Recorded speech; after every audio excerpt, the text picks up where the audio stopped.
Hello.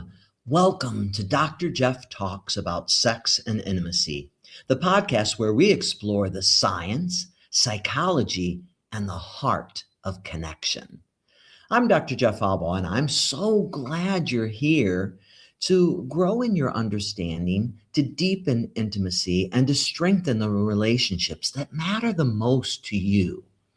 Today, you're joining us for episode 61 When Love Meets Reality, Acceptance, Change, and the Work of Staying Connected. Whether you're watching live or listening to the recording later, every moment of your amazing life counts. And I count it a true blessing and a gift to have you here joining us to improve your life. I sincerely thank you for taking time out of your busy life to be with us. Thank you. You're why this podcast exists.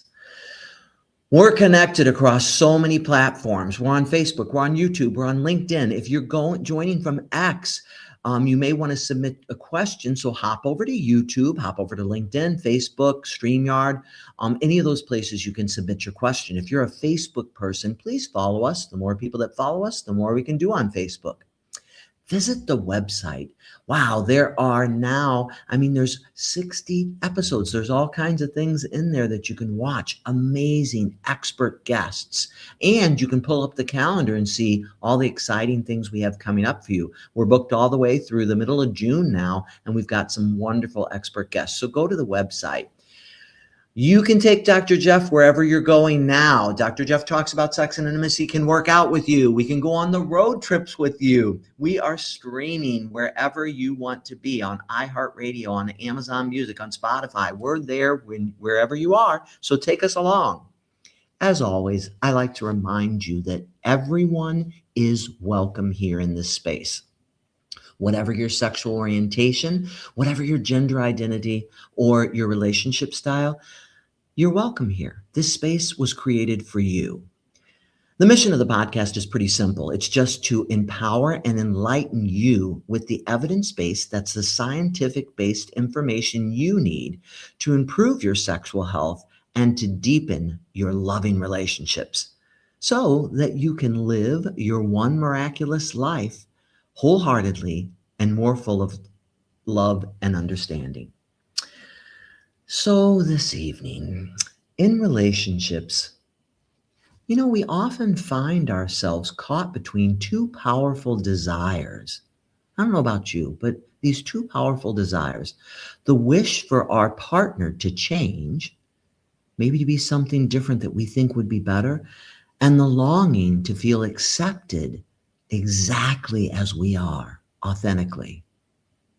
When conflict becomes repetitive, when differences feel like immovable, couples can start to believe that something is fundamentally wrong with their relationship. But what if the path forward isn't choosing between acceptance or change, but learning how to hold both these important concepts? So today, I'm honored to welcome Dr. Andrew Christensen, one of the most influential couple therapists of our time and co-developer of Integrative Behavioral Couple Therapy.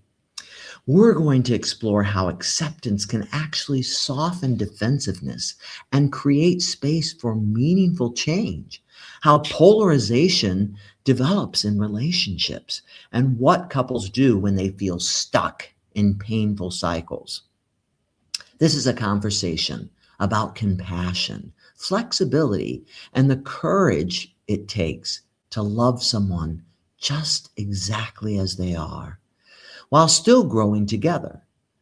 Dr. Andrew Christensen is a distinguished professor of psychology at the University of California, Los Angeles, and he is an internationally recognized leader in couple therapy research and practice. I personally trained with him over a decade ago out in Long Beach, California, and it was a wonderful experience. He is best known as the co-developer of Integrative Behavioral Couple Therapy, IBCT. And empirically, that means a scientifically supported approach that blends emotional acceptance with strategic change interventions. Over the course of his career, Dr. Christensen has conducted groundbreaking research on marital distress, on couple conflict, and long-term relationship outcomes, including large clinical trials comparing different therapeutic approaches. His work has helped reshape how clinicians understand chronic relationship struggles, not as signs of incompatibility, but as patterns that can be softened through empathy, emotional acceptance, and intentional change. Intentional change. A respected teacher, researcher, and clinician, Dr. Christensen contributions have profoundly influenced modern couples therapy, for sure. Certainly in my practice, and I know in a lot of practices across the country. And they continue to guide therapists and couples around the world. So I am so honored and excited to introduce you to a mentor and a brilliant researcher and clinician, Dr. Andrew Christensen. Welcome. Thank you. Thank you, Dr. Jeff. Appreciate it. I'm afraid I won't be able to live up to that wonderful introduction, but I will do my best. Well, that is all true. I know it to be true myself. And I've certainly enjoyed your books and had my patients read your book as well. So I think you've got some wonderful things out there. But I can't wait to hear what you have to say. So I'm going to hand it over to you, and it's all you. It's all yours. Let's hear what you got to tell our audience. All right. Hello, everyone. I am very happy to be here. And I'm going to present a little bit of information about the topic that Dr. Jeff talked about there, about acceptance and change and how we work on that in couple therapy. You know, most people, myself included, would love to be accepted by my partner as I am. But of course, I have a number of things I would love to change about her. So all of us are for acceptance and change, but sometimes we want the acceptance for ourselves, the change for our partners. And of course, you can imagine if both people take that approach, that it can lead to some conflict. But without further ado, let me share my screen with you, and let's see if Jeff just confirmed that everybody has seen me and the slides here. Is that correct? Yes, we can see them beautifully. Everything looks perfect. You are ready to roll. All right. Okay. Thank you. I just needed a little validation that I wasn't just looking at my slides myself and talking to myself. I can certainly do that, but I was hoping here to talk to all of you. So when love meets reality, acceptance, change, and the work of staying connected. At some point in a relationship, no matter how wonderful it is, what a wonderful match it was, at some point, each of you are probably going to experience something on the range of, I love my partner, but if she would only do that or not do that. Or I don't understand why she keeps doing this thing, and I told her I don't like it, or him that I don't like it, or it bothers me, but she keeps still doing it. I don't do this to him or her. Why does she keep doing this to me? So those are the kind of experiences or statements partners will say or think to themselves, because no matter how wonderfully carefully you selected your partner, how wonderful a connection it was, it's inevitable that there are going to be some issues that come up between the two of you. Now, we'll get into this a little bit later, but sometimes the issues that come up are the downside of something that attracted you to your partner in the first place. And so that makes it a little even more complicated to create change in relationship. But at some point, each of us wants to create change as well as acceptance. But let's take a look at change first. we can think of two separate mechanisms of change, of how change comes about. And one way is what I would call deliberate change, or what sometimes in the field is called rule-governed behavior. It's the should, the ought tos, the try tos, the work ats. It's change that comes about because someone instructs us. This is the way to do it, gives us directions, teaches us how and what to do. And so it's a major source of change. When I learn how to play tennis, or I learn how to do something new on my computer, it's because I'm reading directions or reading instructions, or someone's teaching me how to do that. Now, if I have a teacher helping me do this, then they may reinforce the behavior, or I may get reinforced for it by, hey, if I do this, the computer works, or if I do this, the ball goes over the net really well. Now, the problem with deliberate change is emotions and motives aren't congruent with that change. And what I mean by that is, we basically probably all know that we should exercise daily. We should eat a diet that is primarily plant-based and doesn't have all these ultra-processed foods in them, or has lots of fruits and vegetables. And yet, boy, it's hard to exercise. When you get up in the morning and you'd rather lie in bed a little bit longer. Or, if there's a tempting dish of ice cream or some dessert, that it would certainly be nice to eat that rather than these vegetables here. So even though we may know what is the right way to behave, sometimes our motives and our emotions are not congruent with that. So that's that's one of the problems in bringing about change in a deliberate way. And it's why we often say in psychology, the best predictor of future behavior is past behavior. Sometimes it's hard to bring about a deliberate change in yourself, personality-wise, behavior-wise. And so what you have done in the past is a good predictor of what you're going to do in the future.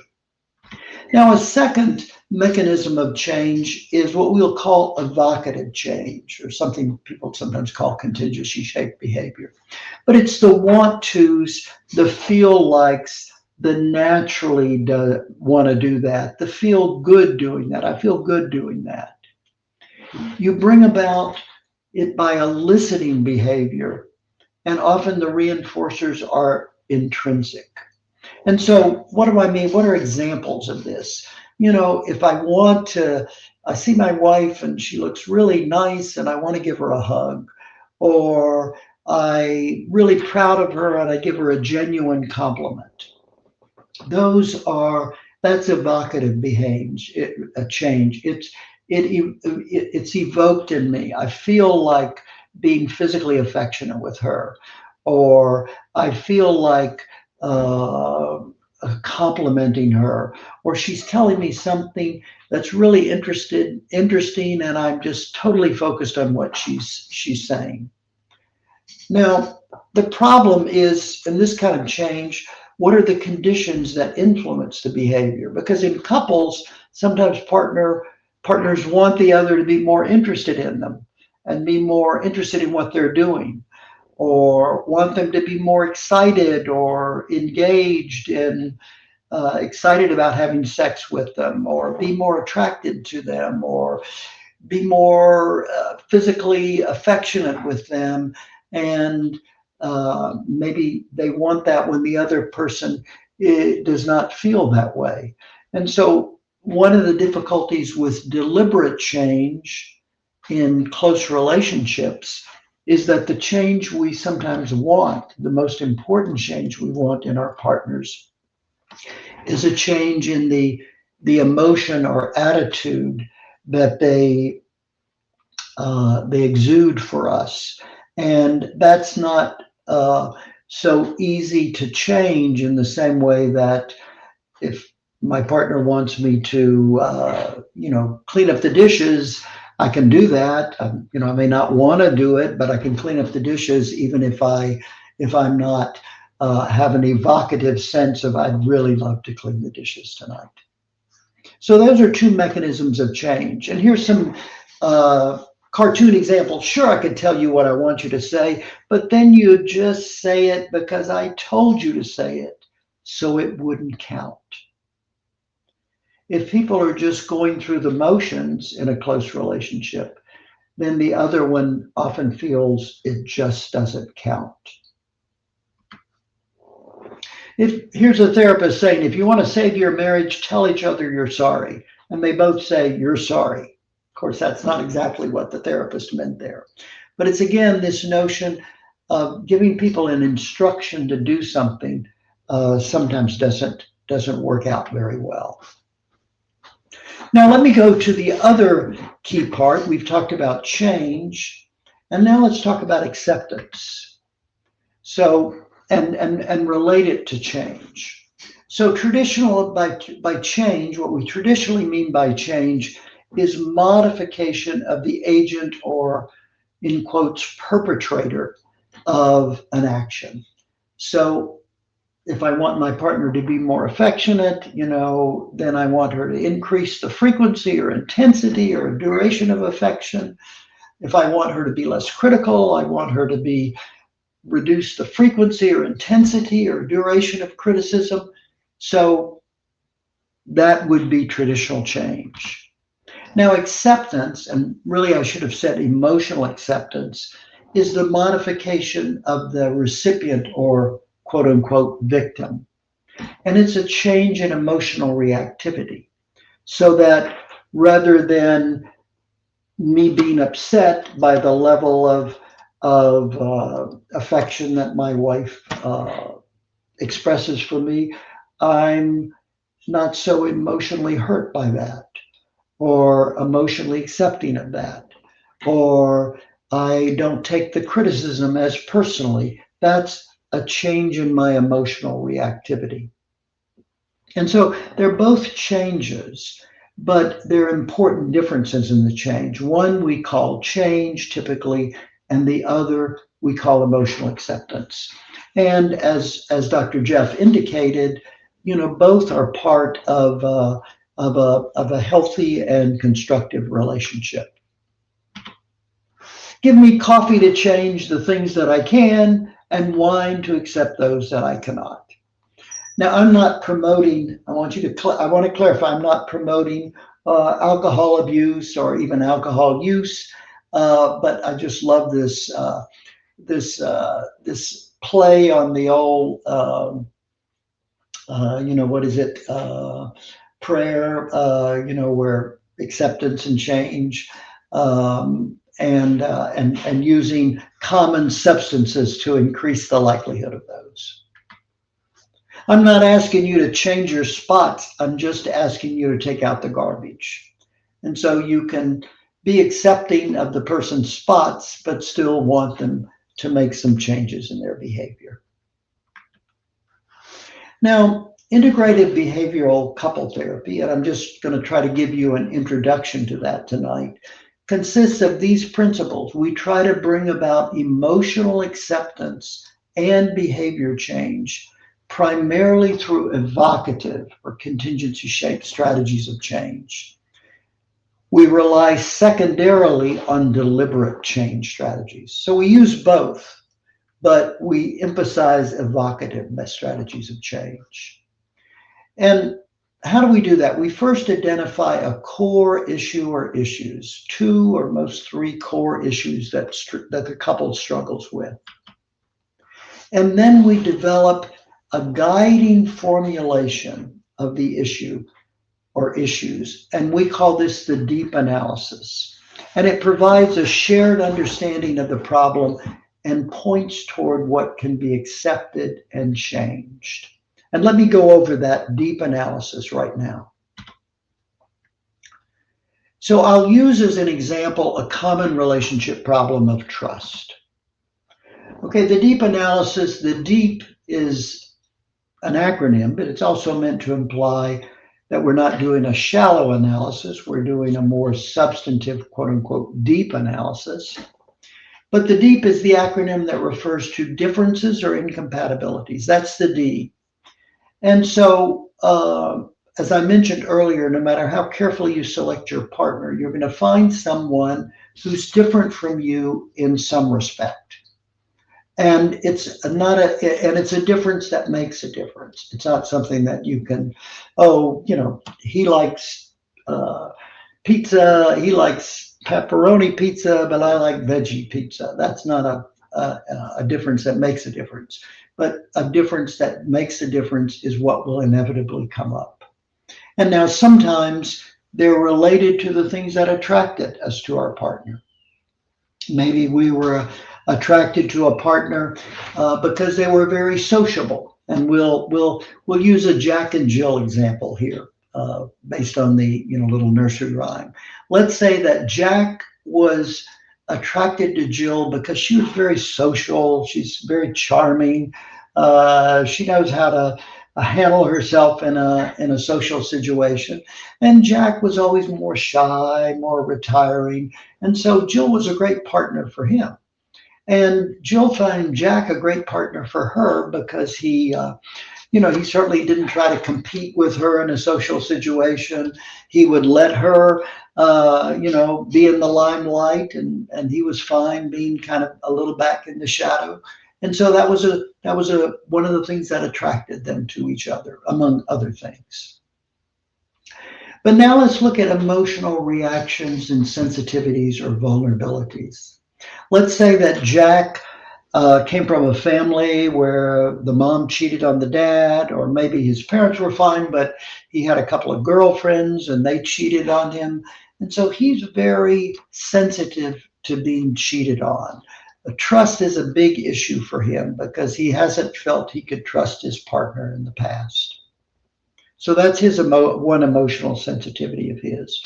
And on Jill's side, let's say Jill, because she's been this very active out there kind of person, she's had some experiences of where her maybe family were kind of constraining her, putting limits on her. She had some boyfriends who always wanted to kind of control her, she felt.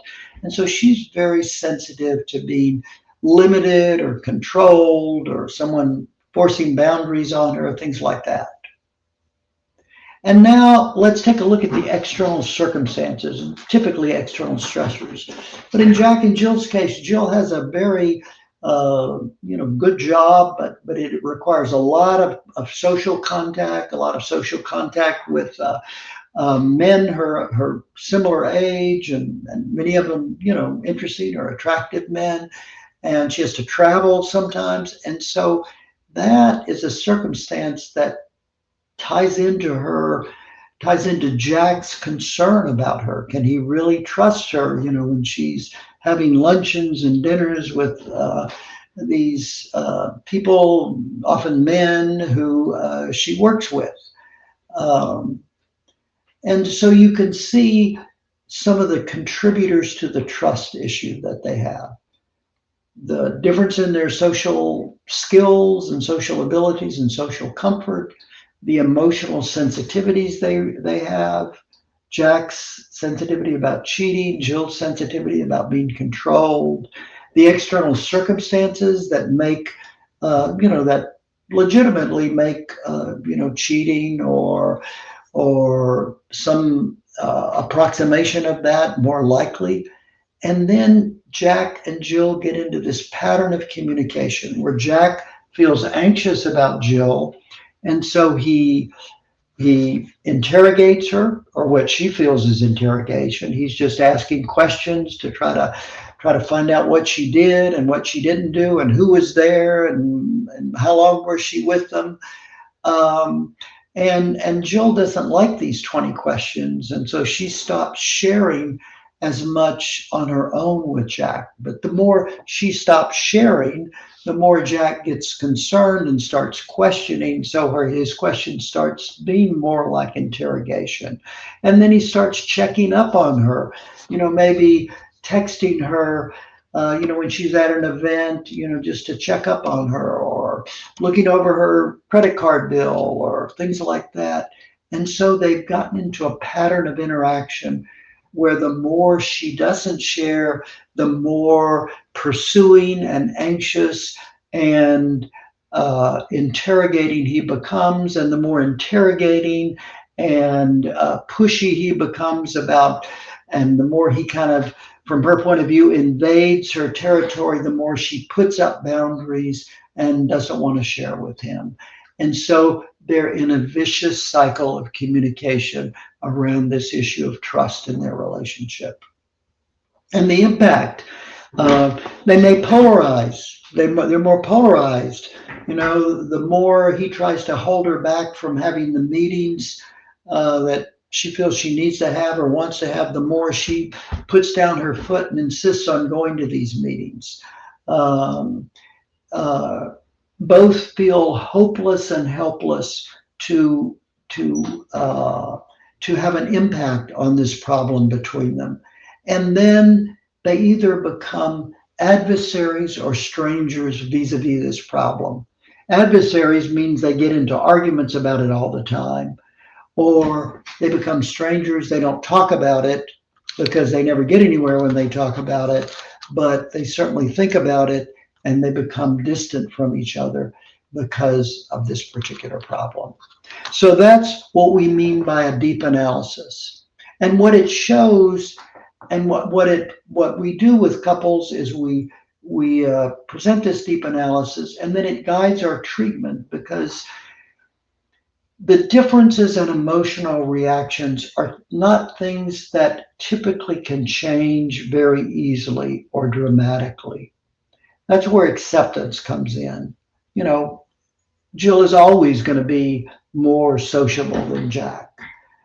Jack will probably always have some sensitivity about cheating, or Jill some sensitivity about being restrained or controlled. Now, that doesn't mean that can't change, but it's not going to change suddenly. The external circumstances can be changed sometimes, but sometimes that's creates even more stress. If Jill changed her job. But what can be changed is the pattern of communication, so they can be more likely to work together with this difficult problem, and they don't become either adversaries, always fighting about it, or strangers, not even talking about it, even though it's a big problem for them. So that's what we're trying to do in IBCT. This is the book for couples. This is a book for therapists. This is the whole book about how to do IBCT. Here's the book for couples, Reconcilable Differences. That's kind of the couple version of IBCT that's can be helpful for you and your partner to read if you're interested. But we also, what I want to talk about now is our online program, ourrelationship.com, which is an online program based on integrative behavioral couple therapy, the approach I developed with a colleague. And it has a lot of evidence in support of it. Major clinical trials with low-income couples, with a representative sample of the U.S. population. But let me briefly describe it. It's 8 to 10 hours of content completed over 4 to 6 weeks, and it can be done self-directed, totally on your own, or with 5 coach calls. These are coaches, trained people who are supervised by psychologists who kind of help you at key points in the program. There are programs for heterosexual, LGBTQ plus couples, low-income couples. There's an individual program. It's available in English and Spanish. It can be done on your smartphone, your tablet, your computer.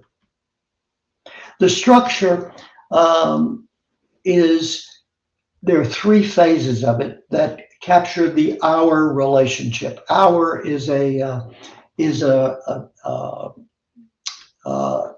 acronym. So the O refers to observe. In the first phase, they identify a relationship problem.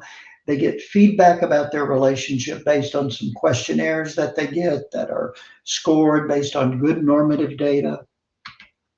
Then in the understand phase, the program takes them through a deep analysis of their relationship issue.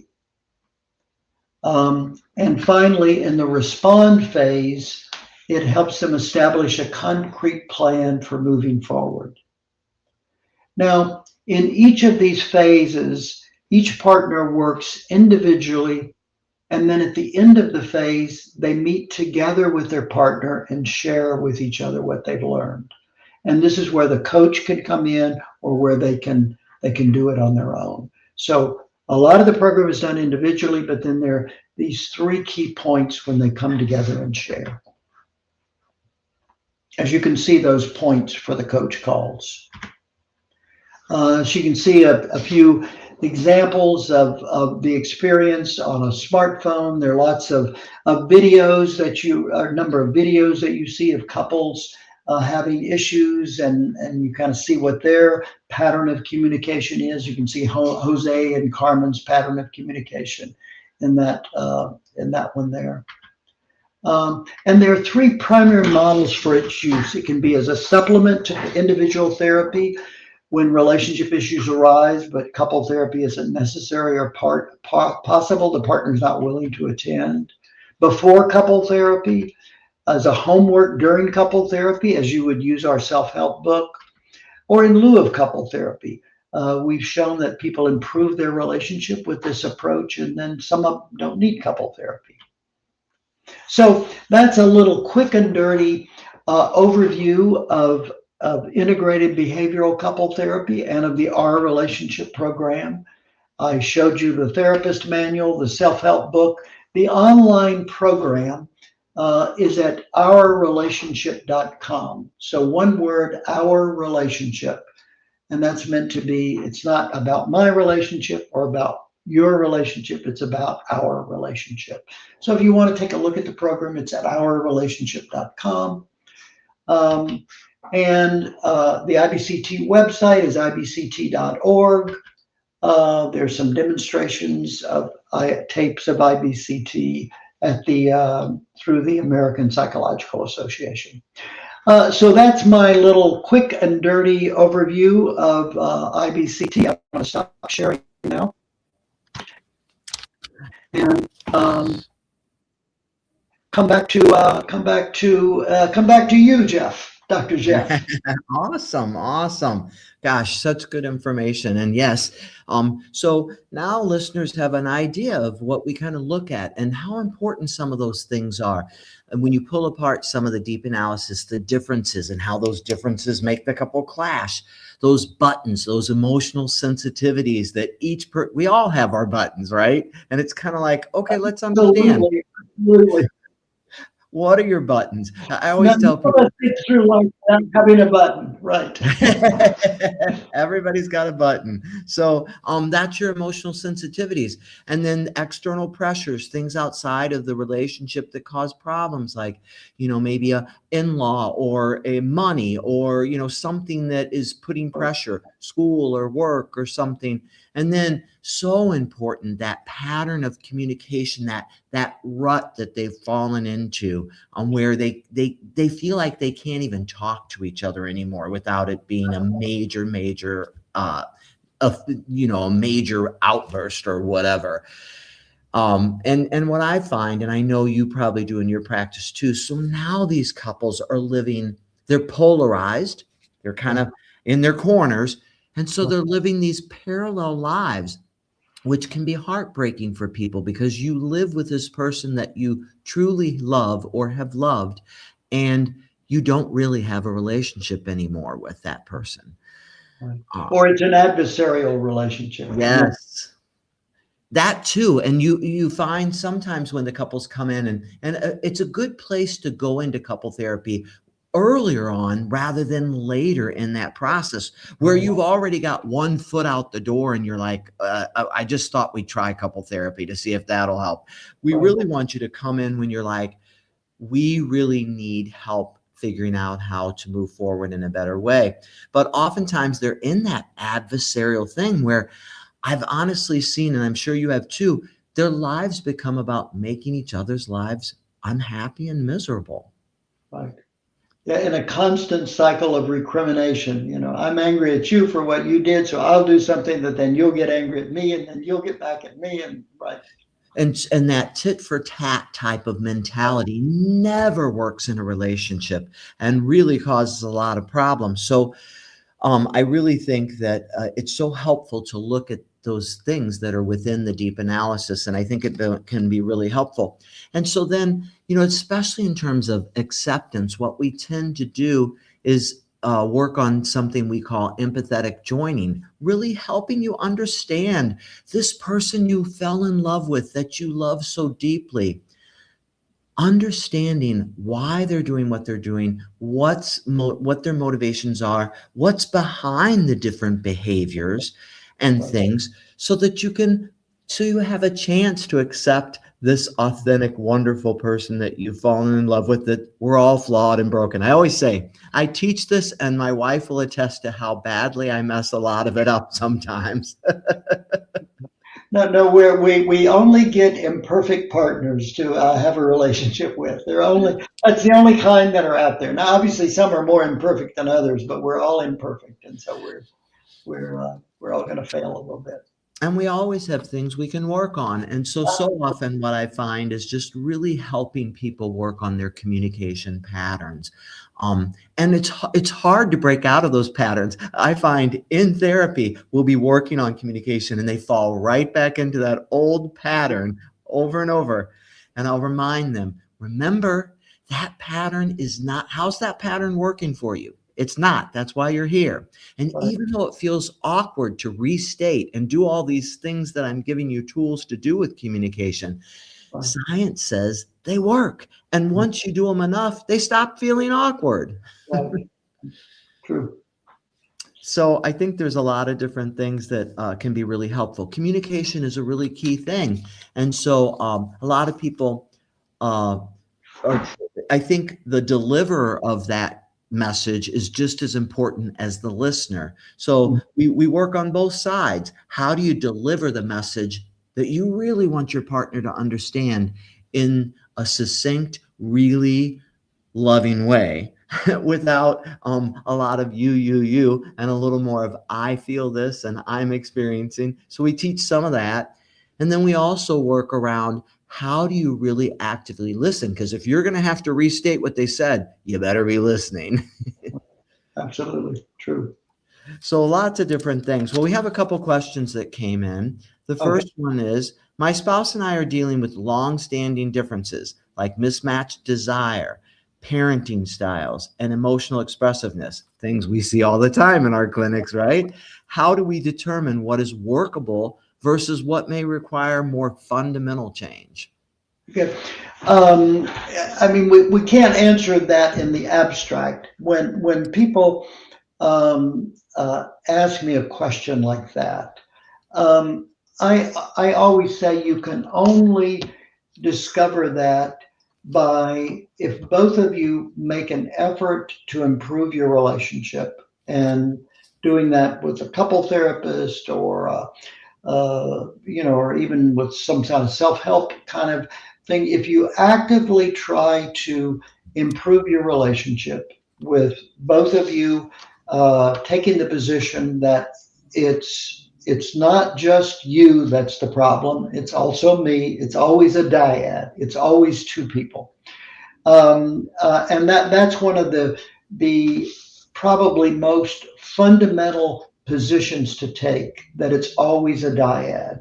And even, and Jeff, I'm sure you know this, even when one partner seems, the worst one or the bad guy, often we see a pattern called the demand withdrawal behavior, where one partner is more vocal and demanding, the other partner is more withdrawing. The withdrawer may seem like less of the problem than the demander, but it's a cycle between the two of them. And if you see that, it's always I like to say, it's always a duet, never a solo. and that if you kind of take that position and both of you try to work on it, then then I think you'll experience, are things improving or are they not improving? That's the way you determine whether things can improve, by trying to improve them. You have to give them the empirical test. That's for sure. You can't do it until you try. And I think you bring up there's two words that I'd pull out of what you said that I think are so important. The first is both of you believing that there are true, equally valid, real realities, not just yours, but your partner's too. And valid in valuing your partner's different way of thinking about it and looking at it, that it's not wrong, it's just different. And that there can be two equal realities, and both of you willing to put both of your full selves into this process and work on it. And the other word I like you use is actively. I even tell my patients, I say, my couples, I say, now, I know it's tempting to go out there and say, we did couple therapy, but you didn't get through the assessment part of couple therapy. So you shouldn't go out there and tell folks that you did couple therapy. And I also tell them too, unless you both came really engaged and worked on it, you haven't really done couple therapy. Right. Couple therapy requires two people inherently, and it requires active engagement and involvement on both sides. Absolutely. Couldn't agree with you more. Don't you think, Dr. Christensen, that you can feel a certain energy in the room when change is possible and inevitable, and a whole different energy and feeling when they're not ready for that change and they're locked in their position, in their gridlock, and they'll say, we really want to work on this, I really want to change, and you can just feel in the room, that's not where we are yet, but we'll keep working. Right. And what's really wonderful is when I mean, this is the joy of doing couple therapy. When in the room you feel things happening, when people are genuinely communicating with each other, when they show some understanding of each other, and they feel a kind of empathy for each other, that really is powerful to observe as well, and be a part of, kind of, as a therapist, right? That shift is palpable in the room. It literally is. And it's such a wonderful thing. And for us too, it's almost like this big sigh of relief for everybody in the room, knowing we're in a place of really understanding, of grace and mercy, really giving Right. people what they need rather than what you might believe they deserve, Right. It's pretty exciting. So yeah, I totally agree. So great advice. And yes, I think that's it. Getting in there and working on it. Whether you work on it by yourselves, and you saw there are apps and programs out there and things like what Dr. Christensen developed now, or work with a therapist. All that can be possible. What will help you the most? Figure that out. Our next question is, for couples who feel stuck after years of conflict, I thought this was a great question. What gives you hope as a therapist? And then the second part of the question is, what have you seen in your research or clinical work that reassures you that change is still possible? I thought those were great questions. No, those are great questions. I'll tell you what gives me the research that gives me hope is that we in our major clinical trial of couple therapy, we try to get only the most difficult couples. And so the criteria was that you were dissatisfied on some standard measures of dissatisfaction, but over time, not just, after a big argument, you were dissatisfied and called to be in the program, but that you showed that it was consistently dissatisfied in the relationship. And we actually eliminated about 100 couples from our study because we said they weren't distressed enough. That was a funny message to give to couples. You wanted to be in this study, but you're not sick enough, or you're not distressed enough. And then we followed them up, being good researchers, and literally half of those sought couple therapy in the community. So they were still very unhappy enough to go and pay in the community for this. But anyway, with this sample of what we call moderate to severely distressed couples, we worked with them in using integrative behavioral couple therapy. And after about uh, an average of 25 sessions over the course of 6 to 8 months, the great majority of couples improved, and more importantly, they maintained that improvement over 2 year follow-up. Now, over 5 year follow-up, there was some drop off, but they didn't have any additional treatment from us. So sometimes it may be helpful, and I do this in my practice, and I'm sure you do too, Dr. Jeff, is that when sometimes couples come back for a tune-up or a couple of sessions, they've kind of not doing as well as they were doing after the initial phase of treatment, and that's welcome. And we have some evidence that that would be helpful. But so that's the research that gives me hope, and then what also gives me hope is just the experience of doing couple therapy. That sometimes I think, oh my goodness, why did someone refer this couple to me? And then I'm able to make progress with them. And then other times, I think this is going to be easy peasy couple, and it turns out to be much more challenging. But I've certainly had the experience, not that everybody is able to improve or willing to improve, but certainly that even couples who seem very, very unhappy and Mm. very stuck, that it's possible to get them to a better place. Not to, perfect happiness, nobody ever gets there, not to problems all gone away, but to a much better place than they were when they came in. I agree wholeheartedly. I like earlier how on your side you talked about how they feel hopeless and helpless. And Exactly. so I think what gives us hope is when we see them begin to see the fruits of their labors, that they do the work, and then it starts changing. It starts evolving into the beautiful thing that it can be instead of the unhappy, often miserable thing that it may have been. Exactly. Um, and Yeah. so I think about one couple that I worked with, and both of them just they had lived really traumatic lives where through their childhood they had a lot of trauma and ultimately just felt like they were worthless and useless and just nothing. You know the Oh, yeah. type of people I'm talking about. And again, if you looked at it from the outside, he was more bravado, and so you'd think, well, wow, he's the bad guy. But she was very passive aggressive and knew how to dig in and get her knife in the wound too. And where we empathetically had them join was knowing you both end up in the same place, feeling like a piece of garbage, like you felt your whole life from these things. And your intention on the other side may have not have been that, but the end result, whether it was the passive aggressive or the blatant negativity, is the same. Right. You feel the same, and you both know how horrible that feels. And they really dug in with their own therapist, which I think can be so helpful along with our couple therapy. Absolutely. And it's so exciting to see a couple like that turn the corner, and you're like, gosh, you kind of don't need me anymore, and this is really good. Maybe we'll do a tune up in a month or two, but you're really doing well. So that's what I know gives me hope. I've seen people come through some horrific, hard losses and trauma and events, and with work, absolutely able to turn things around. So I would say that's what gives me hope as well.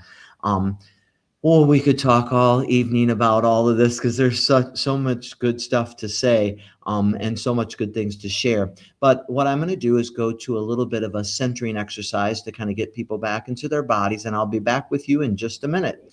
So, as we do in this podcast, before we close the episode, I'd like to guide you through a brief centering exercise. If you're able, place both feet on the floor and allow your shoulders to gently drop and relax. Take a slow breath in through your nose and a deep, steady breath out through your mouth. In your nose and out your mouth. Bring to mind one difference between you and your partner that has felt challenging. Breathe in through your nose. Exhale through your mouth. Notice what happens in your body. Keep breathing as you bring to mind that difference with your partner that's been challenging. What's happening in your body as you think about that? Don't judge yourself. Just feel what you're feeling in your body. Now silently say, this is something that is hard for us. Take another breath. Now gently add, my partner is human. I am human. We both carry histories, sensitivities, and needs. My partner is human. I am human. We both carry histories, sensitivities, and needs. Keep breathing in the nose, out the mouth. Notice if even a small amount of softening occurs as you exhale and breathe through this.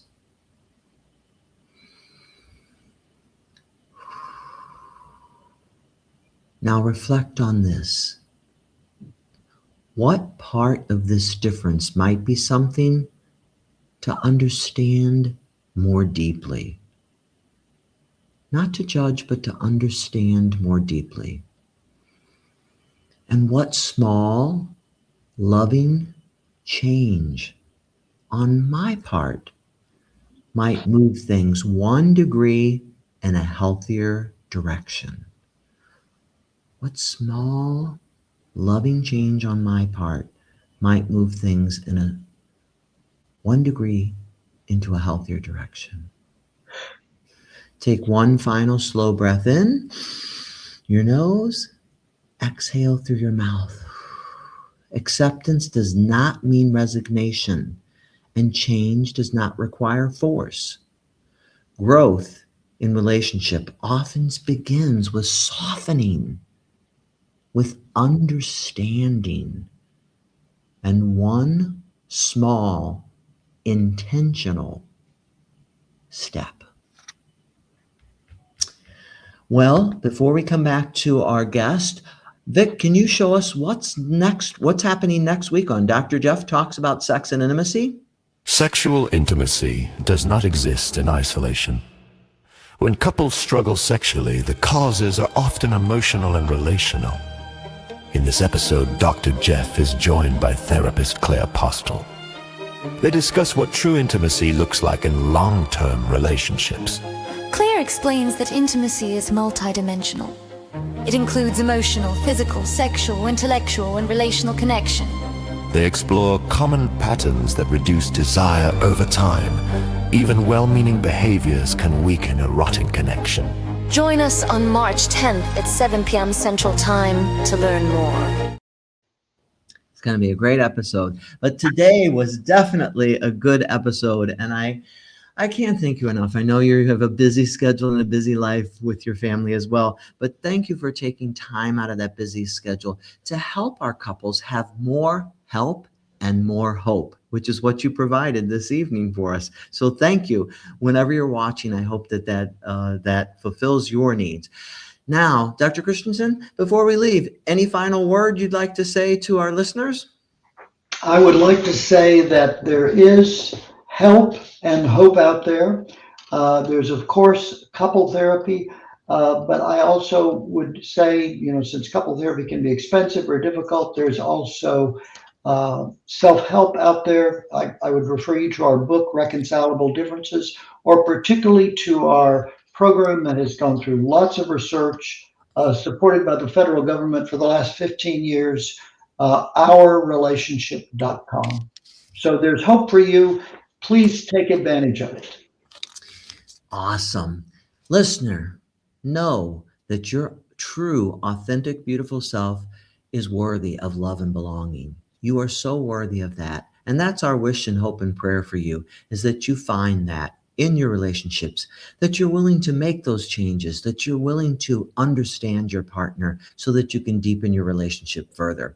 Thank you for joining us, and goodbye. Dr. Jeff talks about sex.